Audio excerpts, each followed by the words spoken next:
घेतला, नतमस्तक मी त्या सर्वांची ज्यांनी हा भारत देश घडवला. आदरणीय व्यासपीठ, सर्व गुरुजन वर्ग आणि माझ्या मित्रमैत्रिणींनो, मी आर्या विश्वास कुदळे आज आपणासमोर माझे मनोगत व्यक्त करते. प्रथमतः तुमच्या सर्वांना प्रजासत्ताक दिनाच्या खूप खूप शुभेच्छा.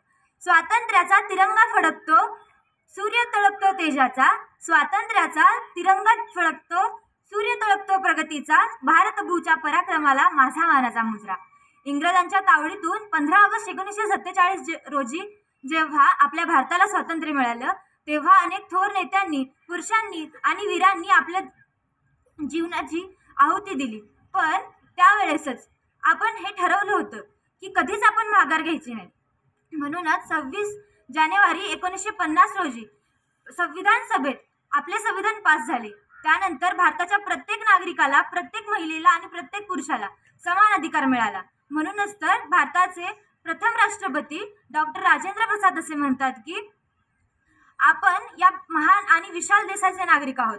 या देशात एक संविधान आहे, ज्या संविधानात प्रत्येक माणसाला, प्रत्येक नागरिकाला तेवढाच समान अधिकार दिलेला आहे.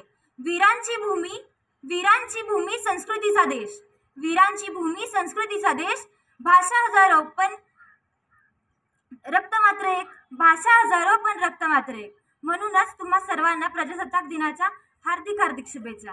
आपण सगळे उद्याचे भावी पिढी आहोत. आपण उद्या भारताचे सुजाण नागरिक आहोत. म्हणूनच आपण सर्वांनी हे जाणून घ्यायला हवं की कोणत्याही जातीपातीचं, कोणत्याही राजकारण न करता आपण सर्वांनी एकोप्याने, एकतेने आपल्या भारताला प्रगतीपथावर न्यायला हवं. जय हिंद, जय महाराष्ट्र.